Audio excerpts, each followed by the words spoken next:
Buenos días a todos. En principio, bienvenidos.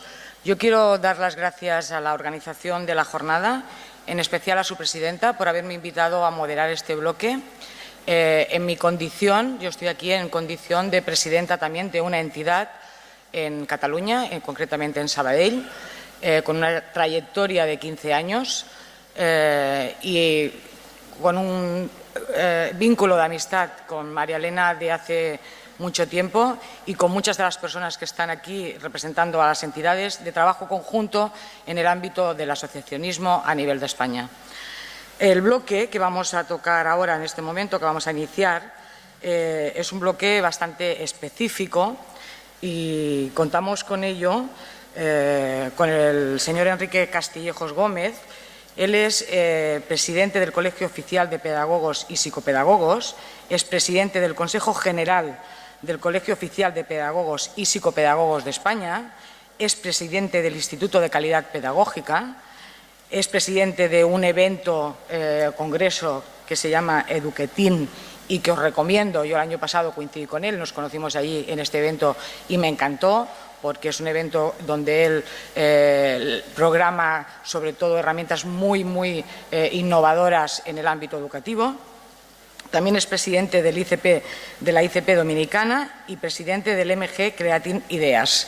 Por tanto, aparte de los títulos, que son muchos y potentes, yo quiero resaltar de Enrique su gran capacidad para entender el ámbito educativo desde un punto de vista muy amplio. No solamente desde el punto de vista del TDAH, sino desde el punto de vista del ámbito pedagógico y de los trastornos más allá del nuestro, como es el TDAH, sino de todos aquellos que se encuentra en el ámbito en el que él trabaja en su día a día.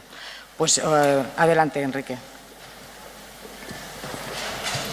Pues muchas gracias por la presentación. A mí cuando me presentan así, digo, ¿y ahora qué digo? Porque si no soy muy bueno. Bueno, pues muchas gracias a la asociación. Además, enhorabuena, porque estas cosas son… cuando uno entra por la puerta todo parece fácil y tiene una dificultad extrema esto, sobre todo por los dineros que no llegan y hay que sacarlo de donde sea. Por lo tanto, enhorabuena por estas jornadas. Y bueno, yo les vengo a hablar de una cosa que es difícil, porque normalmente se confunde las necesidades técnicas del sistema educativo con las necesidades y creencias políticas, y nada tiene que ver. Con lo cual, nada de lo que yo voy a decir tiene ningún cariz ideológico, ni mucho menos político. Lo digo por si alguien después tiene que hacer alguna pregunta, que no me pregunte sobre eso, porque no tiendo a contestar. Pero que además se suele confundir. Pero, en fin, si hablamos de necesidades técnicas del sistema educativo, pues habrá que hablarlo de manera adecuada y, sobre todo, con carácter objetivo. Es decir, observar qué tenemos, cómo nos funciona y qué tendríamos que tener. Pues miren, la especie humana tiene la extraña manía de no tener 16 años de manera espontánea. Es decir, antes de tener 16 años uno tiene que tener 8, 7, 14, 13. Y ustedes estarán pensando, pues si este señor que preside tantas cosas viene a decir eso, pues mire, la Administración todavía no ha descubierto ese tema, todavía no se lo cree. La Administración cree que muchos alumnos tienen 16 años de manera espontánea, como veremos ahora a lo largo de esta breve intervención. Para entender las necesidades técnicas del sistema educativo, permítanme brevemente ponerles en situación. En España, la red educativa gratuita y pública tiene dos tipos de centros.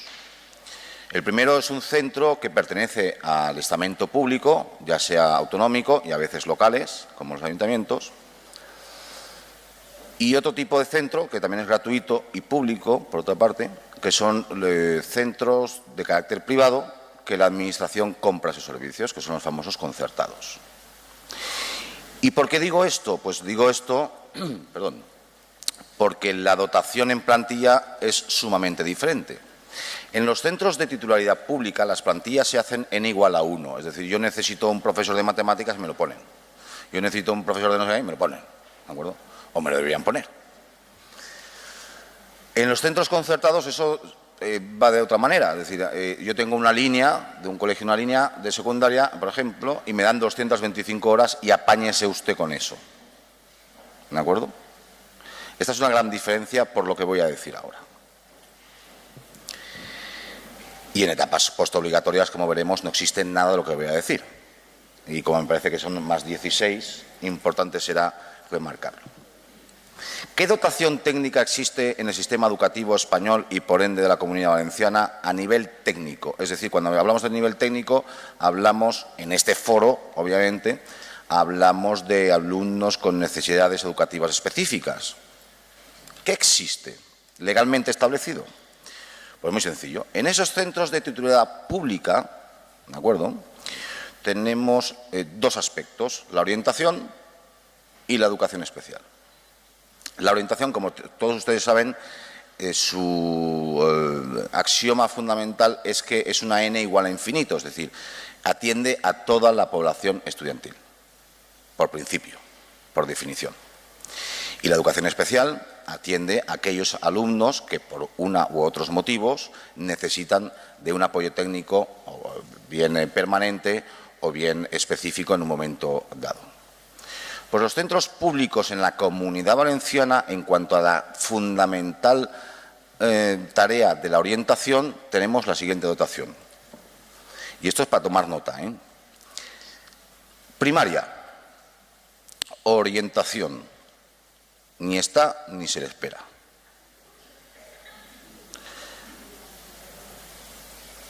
Educación especial, existen algunas otras más, entiendan que en 25 minutos hay que hacer una aproximación. Pero si hablamos de atención específica para el trastorno de TDAH, tenemos las aulas de pedagogía terapéutica, las PT famosas, que en la pública es verdad, y eso es digno de decir, que en la Comunidad Valenciana, en los centros de titularidad pública, existen a discreción, es decir, en prácticamente todos los centros hay al menos unas horas, ¿de acuerdo?, unas horas asignadas. Esto es así de cierto. Pero en primaria orientación, cero. ¿Vale? Secundaria. Orientación. Un orientador cada 750 alumnos. Un día me dijo un director general, hombre, Castillejo, estás exagerando, es uno cada 650. Venga, va, uno cada 650. Atención específica de educación especial. Va a depender de la decisión del centro, que normalmente puedan atender alumnos hasta segundo la ESO. Porque los alumnos que asisten a centros públicos, espontáneamente se curan en tercero de la ESO. Ténganlo en cuenta. Centros de titularidad privada concertados. ¿De acuerdo? Es decir, que la Administración compra ese servicio. Primaria. Orientación. Ni está ni se le espera. Aulas de pedagogía terapéutica de primaria. En el 40% de los centros educativos. Solo en el 40%. Secundaria. Orientación.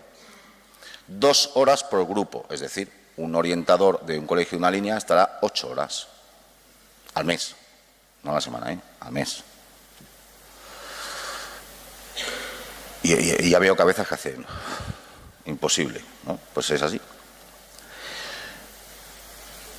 Aulas de educación especial, punto y coma, apoyo a la integración, que es el nombre que se le dio a estas aulas en la Comunidad Valenciana. Solo existen en el 23% de los centros. Esta es la situación. Y eso no tiene nada que ver si gobierna el Partido Popular o el Partido Socialista con Compromís. No. Oiga, mire, esto es lo que hay. Y esto es lo que ha permitido todos los partidos políticos, porque el espectro político en la Comunidad Valenciana, a Dios gracias, ha sido variado los gobiernos. Y por tanto, este es el resultado a 2016 de las diferentes administraciones educativas. Como que ustedes están muy preocupados y ocupados, a Dios gracias, de edades posteriores, en bachillerato no existe la atención a la diversidad. Porque además en cuarto de la ESO se vuelven a curar espontáneamente. Y en ciclos formativos, menos todavía. Y ustedes me dirán, ya, pero orientación sí, ¿no? En las plantillas de los centros concertados no existe tampoco la orientación. Y en ciclos formativos, tampoco. Es decir, que a partir de los 16 años, cuando uno llega a junio del cuarto de la ESO, junio, en la Comunidad Valenciana que confluye el meridiano de Greenwich con Plutón, los alumnos afectados con TDAH se curan de manera espontánea y se les manda a la calle. Pero esto no es una crítica, esto es una descripción de lo que sucede. Bueno, ¿por qué yo decía que la orientación es de una importancia capital? Hombre, porque en primaria, que es la etapa fundamental donde se puede atacar el principio de las cosas, el conjunto de profesionales, es decir, el pedagogo, psicopedagogo, orientador, que trabaja con el alumno, obviamente, pero con los profesores, para que dejen de decir los pobres docentes, como diremos ahora, que tampoco es una crítica a los docentes, sino es una falta de formación que no se les da. Y dejen de pensar que este niño es muy movido, el otro es que es muy vago, es que los padres no los entiendo. El orientador es el encargado de vehiculizar todas las necesidades técnicas del profesorado. Y además ser un elemento esencial de la comunicación entre el eje terapéutico escolar y las familias. Y eso no existe. Porque las aulas de PT, de Pedagogía Terapéutica de Primaria, están diseñadas y sus profesionales están más formados en evitar un desfase curricular excesivo que no en las terapias cognitivo-conductuales que estos casos necesitan. Y por tanto, pues se pueden ustedes imaginar qué primaria nos vamos a pasar. Y como aquí yo veo que hay padres y madres, ¿no?, ellos mismos, yo jamás lo explicaré mejor que ellos, porque ellos lo han sufrido, este sistema. En secundaria, la cosa cambia. Como tenemos un orientador cada 750 alumnos, 650, ese orientador podrá hacer ese trabajo que estamos describiendo antes en primaria, con total tranquilidad, porque solo tiene 750. En los alumnos que van a la pública, como generalmente nos comunicamos, lo público, que como han visto tampoco es tan cierto, pues no hay problema, se curan en segundo de la ESO. Eso da igual. Aquí el doctor Mulas ya sabe que tiene un elemento fundamental en la Comunidad Valenciana, que en segundo de la ESO estos se curan, se acabó. ¿De acuerdo? En trastornos de atención como este, pero también en Asperger, el TEA y otras cosas. ¿De acuerdo? Es increíble la Comunidad Valenciana en esto. Y en lo concertado, claro, cuando un padre y una madre tienen que decidir a qué centro vamos a meter a nuestro niño o la niña, tiene que decidir muy bien dónde lo lleva, porque la administración pública no dota a todos los centros por igual. Y entonces se hace especies de miniguetos. ¿Vale? La educación especial en secundaria es diferente a la de primaria, porque la de secundaria tiene un aspecto técnico, es decir, es más terapéutico. Diseña terapias cognitivas, conductuales, en fin, para el sujeto que le llega en ese momento. Es decir, es una n igual a 1, aunque no tienen por qué atenderlo individualmente, pero está diseñado n igual a 1, ¿de acuerdo?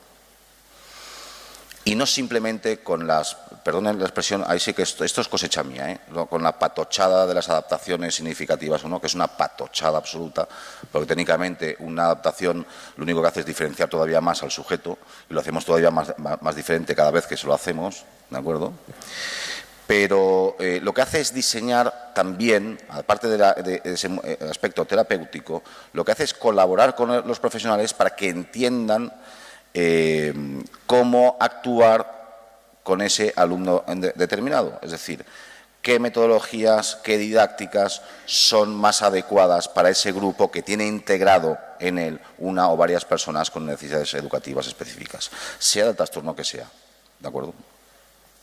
Pues insisto, solo el 23% de los centros de titularidad privada concertado tiene ese servicio en la Comunidad Valenciana.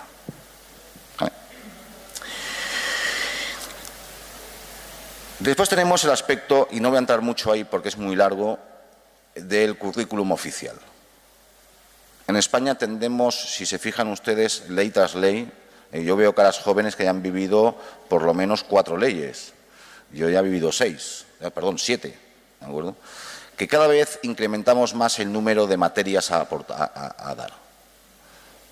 Y, por tanto, los alumnos con necesidades educativas específicas se ven en franca, digamos, desmejoría, porque la carga, no en peso absoluto, que tampoco está en verdad, pero sí en la disgregación de materias, que es una dificultad añadida. Y no quiero hablar del plurilingüismo, porque entonces nos vamos a liar aquí toda la tarde, ¿de acuerdo? Pero quien se dedica con casos de dislexia y estas cosas sabrá muy bien el problemón que le estamos metiendo a estos alumnos. Pero lo voy a dejar ahí. El aspecto fundamental que no existe en la Comunidad Valenciana, es la debida coordinación entre los centros educativos y equipos externos.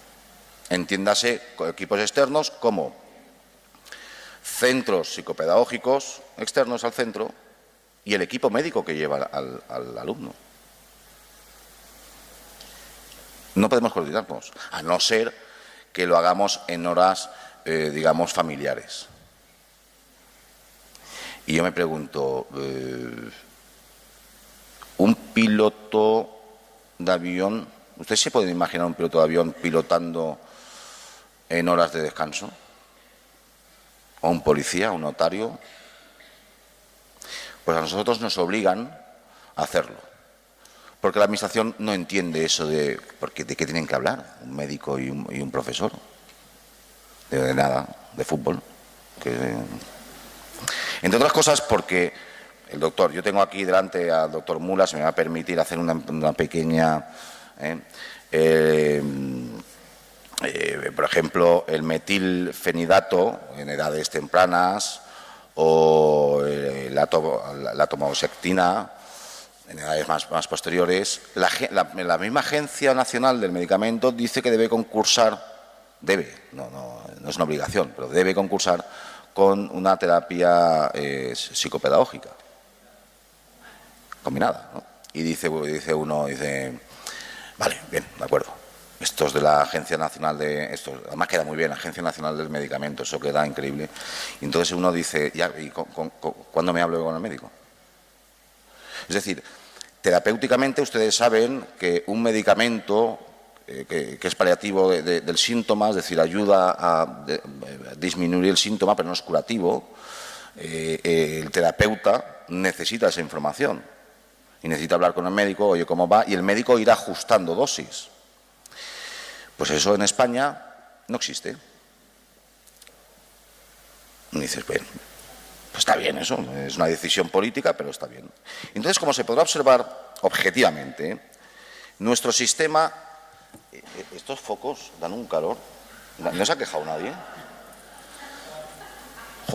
Bueno, objetivamente, en España somos un sistema educativo incapaz de garantizar la adecuada atención a la población de alumnos con necesidades educativas específicas. Es incapaz. Es decir, en otras palabras, ninguna administración educativa española puede garantizar la debida atención a los alumnos con necesidades educativas específicas. Y particularmente, lo digo claro, creo que es una indecencia. Mucho más grave que Gürtel y los ERES y todo eso. Muchísimo más grave y que nadie habla de esto, ¿eh? En los telediarios aparece el de la Gürtel y el otro, ya está bien, la Pantoja saliendo, entrando. Una vez entra, sale cantando, la otra tapándose la cara, todo el mundo mirando la televisión. Y nadie habla que tenemos una importante población, cerca del 12% de la población educativa en España necesita ayuda terapéutica permanente, cerca del 12%. Y no les podemos garantizar la adecuada atención en toda la educación obligatoria. Lo que es más grave es que no les podemos garantizar ninguna atención en la postobligatoria. Y eso ya no es una indecencia, es que eso es condenar a estos sujetos y a sus familias a una condena de ayuda permanente. Es así. Y eso es de juzgado de guardia. Por poner un ejemplo, datos que he obtenido a través de la comparación de diferentes publicaciones técnicas. 1 de cada 2 pacientes TDAH con hiperactividad, si no se le atiende en su debido tiempo y forma, desarrollará un trastorno negativista desafiante. De este grupo, si no se le atiende, desarrollará un trastorno de la conducta. Y si a estos no lo atendemos adecuadamente, ahora me han cambiado el micro, desarrollará un trastorno antisocial de la conducta. Y 1 de cada 2 de estos acabará en prisión. Si esto no es una condena... Lo que pasa es que aquí se han sentado políticos aquí esta mañana, ¿no? A que se han dicho que va todo bien. Vale. Lástima no haber estado yo en ese momento. En fin, seguimos. La educación obligatoria está diseñada... Bueno, una pregunta al público, si no se me duermen. Levanten la mano quien piensen que el graduado escolar de secundaria obligatoria se obtiene aprobando cuarto de la ESO. Venga, no mientan, todos. Todos piensan eso, ¿de verdad? ¿Piensan todos eso? ¿De verdad? Pues se equivocan.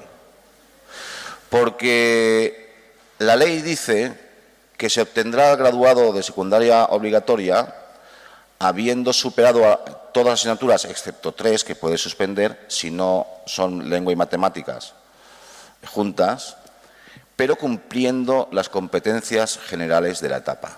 No es aprobar solo la ESO. Debe haber un informe orientador, 1 cada 750, que diga que este señor o señora, señorita en este caso, cumple con todas las competencias generales de la etapa de la ESO. Esto es lo que dice la norma. Por tanto, está diseñada, lo digo porque la secundaria obligatoria está diseñada a garantizar que esos alumnos puedan continuar formándose a lo largo de su vida y obtener su éxito debido, no solo académico, sino laboral, profesional, pero también personal. Si no atendemos a esta población diagnosticada por TDAH, como hemos visto, en etapas obligatorias, y los abandonamos en etapas postobligatorias, el accidente está servido. Y aquí es la indecencia.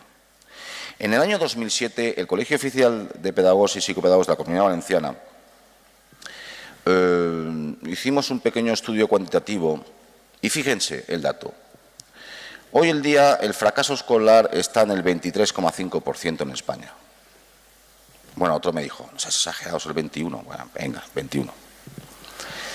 Los centros plenamente dotados, porque hay centros que se gastan su dinero, no olvidemos, plenamente dotados con un aula de PT en primaria, un orientador a tiempo completo en secundaria y un aula de educación especial en secundaria, descendía el fracaso escolar sumando la población de necesidades educativas específicas al 8,5%. Reconociendo que nos podemos haber equivocado en ese año en 4 puntos, estaríamos en el 12,5%. Es decir, la mitad del fracaso escolar actual. La mitad. Y eso te lleva a una conclusión. Decir, oiga, lo que voy a decir es el maná del asunto. No. ¿Habrá más soluciones? Hombre, claro, obviamente. Pero sí que lo que voy a decir es suficiente. ¿Qué venimos durante años exigiendo a la Administración pública, en mi caso a la Administración valenciana y en la Administración central de la Nación? Pues lo siguiente. Un orientador a tiempo completo en todos los centros de carácter público y o concertado. Un aula de pedagogía terapéutica en todos los centros a tiempo completo en primaria. Un aula de educación especial, apoyo a integración en secundaria y un orientador a tiempo completo en secundaria, siempre y cuando no excedan de los 250 alumnos. Esa es la misma cara que me hacen a mí los políticos cuando se lo cuento, por cierto. Pero fíjense, les voy a decir una cosa que le dije yo a uno, que no voy a decir el nombre. ¿Usted tiene las narices, las agallas o el elemento masculino, que queda muy mal decirlo aquí, para quitar a profesores de matemáticas? No, hombre, ahí va.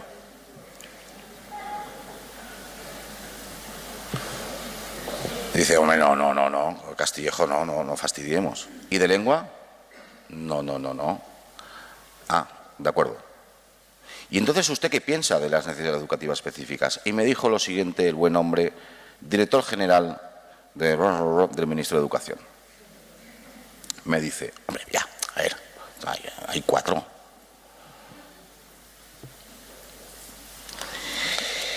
¿Por qué sucede esto? ¿Por qué en España tenemos este gran problema? Pues también se lo voy a decir. Tiene más explicaciones, pero yo les apunto algunas bastante críticas. La primera es esa, es que no se creen esto de las necesidades educativas específicas, no se lo creen. O que es cosa de las etapas de infantil y primaria, que eso, en fin. Y el que vale y va a bachillerato, y el que no a ciclos. Esto es como piensan, en los despachos de la Administración pública. Y además piensan, y lo sienten, que enseñar es cosa de cualquier persona, todo el mundo puede hacerlo.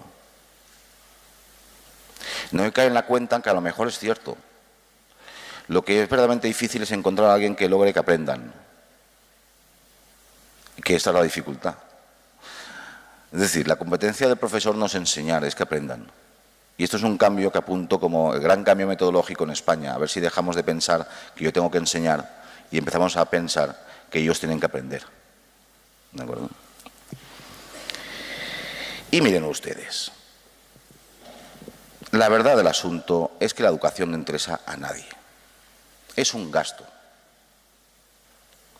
Si ustedes cogen los presupuestos generales del Estado y ven que van a hacer un puente entre, no sé, Pinto y Valdemoro, verán que pone capítulo de inversión pública. Capítulo de inversión pública, año 2017.